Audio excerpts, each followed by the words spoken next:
हसीब अंसारी साहब, मुख्तार अंसारी साहब, हमारे साथ चल रहे अर्शी आलम पप्पू भाई, साजिद आलम साहब, प्रोफेसर राकेश किरण महतो जी, हैदर अली साहब, महताब आलम साहब, जावेद अख्तर साहब, जुल्फिकार खान साहब, मौलाना अमजद साहब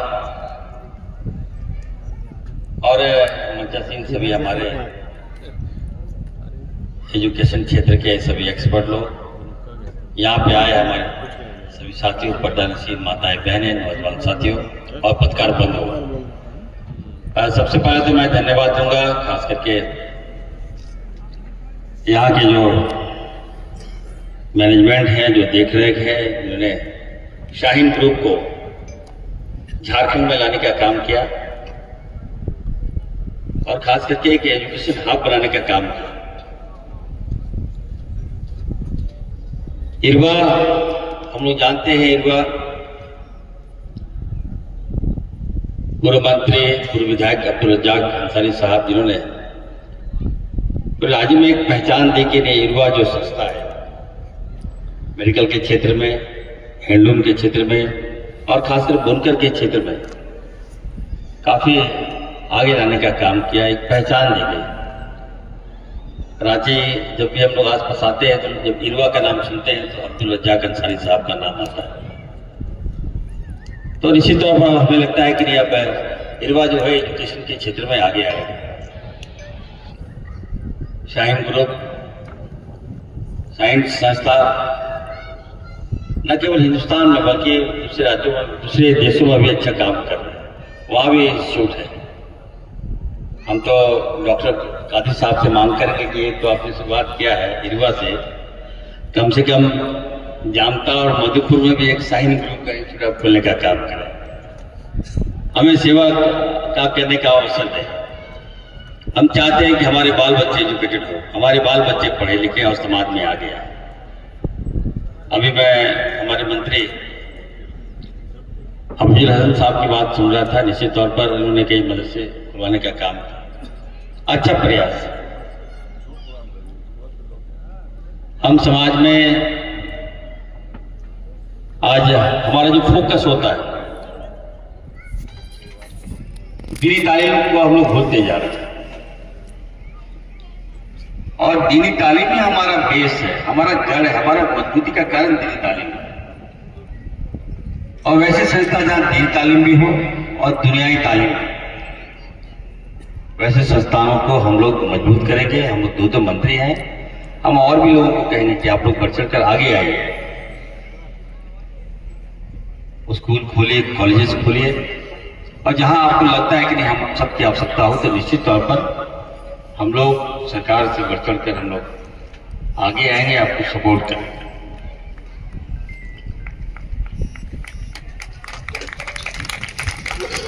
दूसरी ओर मैं कहूंगा कि राज्य हमारा है और अभी भी हम लोग जीत कर आए हैं, दोनों मंत्री बनकर आए हैं। हमें लगता है कि अब तक तो हम लोग काम शुरुआत भी नहीं की। 14 तारीख के बाद हम लोगों का काम देखने को मिलेगा। मैं अपनी ओर से आप तमाम जनता को, यहाँ के आवाम को बहुत बहुत मुबारकबाद देता हूँ, बहुत बधाई देता हूँ कि आप लोगों की एकता ने, एकजुटता ने एक मिसाल पेश किया और हम लोगों ने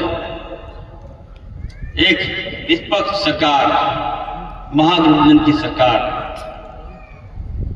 जिसको आप लोगों ने चुना। और आज जिस तरह से सांप्रदायिक शक्तियों ने झारखंड का माहौल खराब करने का प्रयास किया, हमें बदनाम करने का प्रयास किया, हमारे समाज को बदनाम करने का प्रयास किया, यहां तक कि हमारे अल्पसंख्यक समाज को नीचा दिखाने का प्रयास किया। कभी हमें बांग्लादेशी कहा जाता था, कभी हमें घुसपैठिया कहा जाता था, लेकिन आपकी एकता, आपकी अखंडता ने, आपकी एकजुटता ने यहाँ पे हमारी सरकार को बनाया है। निश्चित तौर पर मैं कहना चाहता हूं, आज हमारे मुख्यमंत्री आदरणीय हेमंत सोरेन जी के नेतृत्व में नई सरकार का गठन हुआ है। उनकी सोच है इमाम जनता को मजबूत करें, गरीब को मजबूत करें, हमारे बाल बच्चों को एजुकेशन दें। जब भी हम लोग बैठते हैं, कैबिनेट में बैठते हैं, तो उनका जो फोकस होता है, बिना भेदभाव का हम लोग चाहते हैं कि हमारे बच्चों को हम लोग तालीम दें, एजुकेशन दें। इसके तहत हम लोगों ने खास करके स्कॉलरशिप हम लोग दे रहे हैं। जितना स्कॉलरशिप चाहिए बिना भेदभाव का हम लोग स्कॉलरशिप देंगे। जो बच्चे और बच्चे बाहर पढ़ना चाहते हैं, जो माँ बाप एफर्ट नहीं कर रहे हैं, हमारी सरकार एफर्ट करेगी।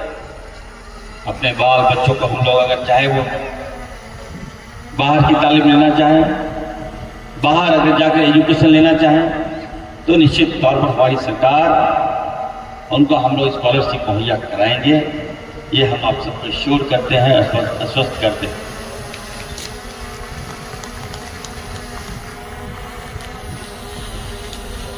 दूसरी ओर मैं कहना चाहता हूं, इससे पहले हमें माननीय मुख्यमंत्री जी ने ग्रामीण विकास मंत्री बनाया था। 4 महीने का समय था, लेकिन मैंने काम करके दिखाया है लोगों को कि नहीं, विभाग कोई भी हो, काम करने वाला होना चाहिए। आज आप देखिए, बिना भेदभाव का ऐसे ऐसे क्षेत्र में वो कहना चाहते हैं।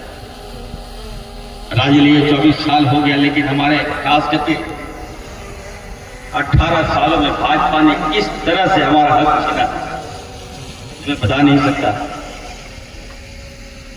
जब मैं गजट देख रहा था, जब मैं आंकड़े देख रहा था, तो सबसे ज्यादा कोई शोषित हुआ है इस राज्य में, तो हमारा अल्पसंख्यक कौन शोषित हुआ? हर क्षेत्र में हमें रोका गया, हर बहालियों में हमारी जीरो तादादी नहीं है। हमारी बहाली हमें आपस में लड़ाकर, भाई भाई में लड़ाकर हमारा हक छीनने का काम भाजपा ने। किसी भी क्षेत्र में चले जाइए, किसी विभाग में चले जाइए, हमारे बच्चे बहुत कम मिलेंगे आपको। लेकिन हम लोग आ गए हैं, मुस्तैदी के साथ आ गए। हमने कहा थोड़ा समय दीजिए। जितना 18 सालों में हमारा हक भाजपा ने छीना है, मैं सोच समेत अगर मैं नहीं दिलवा दूं, मैं फुरकान अंसारी का बेटा नहीं याद नहीं। हमें रोकने का प्रयास करता है भाजपा वाले। अरे भाजपा के लोग, जितना रोकोगे याद रखना, जहां हेमंत सोरेन हो, जहां इरफान अंसारी हो, वहां भाजपा कभी नहीं आ सकती है। सपना देखना छोड़ दिया। अभिजुल भाई हो, हम लोग मिलजुल के काम करेंगे। और हर क्षेत्र में जहां पुल नहीं था आपका, मैं देख रहा हूं अल्पसंख्यक गांव में पुल नहीं है, अल्पसंख्यक के क्षेत्र में रोड नहीं है। क्यों भाई, कौन सा पाप कर दिया है लोगों ने? हमारा राइट है इस देश में। इस देश की आजादी में हमारी कुर्बानियां हैं, हमारे लोग शहीद हुए हैं। यहां हम जिस परिवार से आते हैं, जिस खानदान से हम आते हैं, फारन से, हमारे दादा परदादा अंग्रेजों ने गोली मार दिया हमको। उस पर अगर आप क्वेश्चन कीजिएगा तो ये तो बर्दाश्त के बाहर की बात है। हमने हर जगह हमने कहा कि नहीं, संविधान का शपथ हम खाए हैं तो हर क्षेत्र का विकास करेंगे। हमने आदिवासियों के क्षेत्र में चले जाइए, कोई ऐसा रोड नहीं, गांव में रोड नहीं होगा जो दिया नहीं मैंने। पुल पुलिया दिया, दलित के यहां भी हमने दिया, और अल्पसंख्यक के यहां भी हमने दिया। और अब तो मुझे स्वास्थ्य मंत्रालय का मौका मिला। हमें तो माननीय मुख्यमंत्री हेमंत सोरेन जी और राहुल गांधी जी ने कहा कि नहीं, अब आपको स्वास्थ्य देखना है। खाद्य आपूर्ति भी है हमारे पास और आपदा विभाग भी है। मेडिकल के क्षेत्र में बहुत बड़ा बदलाव हम करने जा रहे हैं, आप लोगों को देखने को मिलेगा। स्वास्थ्य की गारंटी, मैं तो पढ़ा हूं विदेश से, MBBS भी हूं, MD भी हूं। अभी हमारी बहन हमारे बारे में बता रही थी, 3 बार का विधायक हूं मैं, और 6 बार का अवसर दिया है हेमंत जी ने मुझे एज ए स्वास्थ्य मिनिस्टर। तो निश्चित तौर पर झारखंड में स्वास्थ्य की व्यवस्था को सुधारना है, मुझे क्रिटिसाइज नहीं करना है। जो हुआ सो हुआ, लेकिन अब जो है इसको ठीक करना है। मैं विदेश में पढ़ता था तो वहां पे स्वास्थ्य के लोगों को गारंटी है, उनको चिंता नहीं होता था कि हम बीमार हैं तो क्या होगा, इलाज होगा कि नहीं होगा। वहां जो हेल्थ काउंसलाइज नहीं हुआ है हमारा। लेकिन हमारे हिंदुस्तान में आप चली जाइए, अगर कोई हॉस्पिटल खोलिएगा, तो एजुकेशन खोलिएगा, तो लगता है कि व्यवसायिक करने लोग कर दिया। ये मैं नहीं चलेंगे। आने वाले दिनों में आप देखिएगा 14 तारीख के बाद आपको स्वास्थ्य के क्षेत्र में बहुत बड़ा बदलाव देखने को मिलेगा। आम लोगों के लिए भी हम अच्छी स्वास्थ्य व्यवस्था करने जा रहे हैं। आज प्राइवेट सेक्टर में आप देख लीजिएगा, कभी कभी अफसोस होता है। ये अनवर साहब हैं, प्लीज डोंट माइंड अनवर साहब। हॉस्पिटल जो है एक रेट मैं फिक्स करूंगा, किसी का 12 दिन में 13 लाख बिल हो जाता है। अरे भाई कौन सा इलाज दे रहे हैं, कौन सा इलाज कर रहे हैं भैया? 4 दिन एडमिट हुआ, 9 लाख बिल कहां से देगा भाई? लोग मजबूरी में आता है हॉस्पिटल की मेरा इलाज हो जाए, ट्रीटमेंट मेरा हो जाए। वो इलाज क्या कराएगा? तो एडमिट करके लगता है पैसा ही पैसा दे रहा है, इधर से मांग रहा है, घर बेच रहा है, जमीन बेच रहा है।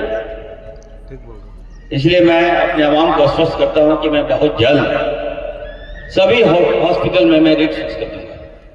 MRI का एक ही रेट होगा, CT स्कैन का भी एक रेट होगा, जो जांच होगा उसका भी एक रेट होगा, डॉक्टर का जो इलाज है वो भी एक रेट होगा। उसके बाद मैं देखता हूं कि बिल कैसे बनाते हैं। मैं अपने लोगों को खून नहीं दूंगा पीने, याद रखिए। अनवर साहब आप साथ में हैं, ठीक है, अच्छी बात। लेकिन थोड़ा देखिए, आपके साथ भी बहुत से ग्रुप में हॉस्पिटल लोग हैं, मेडिकल लूट पर जाए हुआ है, मरने के बाद बॉडी तक नहीं देता। अभी हल्का मचाया हुआ, मतलब बता दिया हमें, कोई भी हॉस्पिटल याद रखिएगा मर गया तो उसका बॉडी आपको फ्री में देना, कम से कम इतना तो इंसानियत रखना होगा आपको। आपको बिल ले रहा है, ले लीजिए, 1 दिन 2 दिन 3 दिन 4 दिन। अगर मालिक पैसे ना हमारा लैप्स कर गया तो कम से कम एक इंसानियत होने के नाते आपको पेशेंट को फ्री में छोड़ देना चाहिए। आप कहीं नहीं पैसा दो तब बॉडी देंगे, ये हम तो नहीं चले देंगे। याद रखिए, हम सारा व्यवस्था हम आप लोगों के लिए करेंगे, ठीक ठाक करेंगे, ये मैं कहना चाहता हूं। और कहीं भी कोई भी हॉस्पिटल अगर बॉडी रख रहा है तो एक फोन कीजिए, आप हमें कीजिए, और हम नहीं है तो हमारे भाई बुजुर्ग भाई को कीजिए। हम दोनों भाई मिलकर काम करेंगे और अच्छी स्वास्थ्य व्यवस्था देंगे। अभी आप देखिएगा फूड एंड सप्लाई में बहुत लोगों का नाम काट दिया, हमारे मुस्लिम भाइयों का भी नाम काट दिया है। जिस दिन हमने पदभार लिया, हमने कहा कि नहीं, जिसका नाम काटा है उसको जुड़ो। 5.5 लाख लोगों का नाम हम राशन कार्ड में जोड़ने जा रहे हैं। 2G व्यवस्था था, 2G में 5-5 महीना चावल ही नहीं मिल रहा है लोगों को। खैर आप लोग तो माशाल्लाह आप लोग अमीर लोग हैं, यहाँ नजर आ रहा है। गरीब लोगों को चावल ही नहीं मिल रहा है, 3-3 महीना का चावल नहीं मिल रहा है, 4-4 महीना का चावल नहीं मिल रहा हमारे एरिया में। हमने बोला क्यों भाई? कहता सर मशीन ही बहुत स्लो है, 2G मशीन। तो ये विफालन सारी मंत्री बन गया, 2G क्यों, 4G मशीन लगाओ। तो बहुत जल्द 4G मशीन आ रहा है, 5G मशीन हम देने जा रहे हैं। आप लोग को सही समय पे हम अनाज देंगे। 5 जो हमारे मुख्यमंत्री जी का सपना था कि 5 kg बढ़ाकर 7 kg कर दिया जाए, तो 7 kg हमने कर दिया है। धान का क्रय जो है हमारे किसान भाइयों के लिए, जो धान का जो औसत 2300 रुपया था, हमने 2400 रुपया कर दिया, और 100 रुपया मुख्यमंत्री जी की ओर से बोनस के तहत हमने दिया। तो निश्चित तौर पर बहुत बदलाव करने को मिलेगा। हमारे मुख्यमंत्री जी ने हम दोनों पर बहुत बड़ी जवाबदेही दी है, और जल संसाधन के मंत्री हैं हमारे हफीजुल भाई, हम चाहेंगे उनसे भी कम से कम बहुत बड़ा विभाग है आपके पास, तो लोगों को आप पानी पहुंचवा दिए, जन तक पानी आप पहुंचवाइए।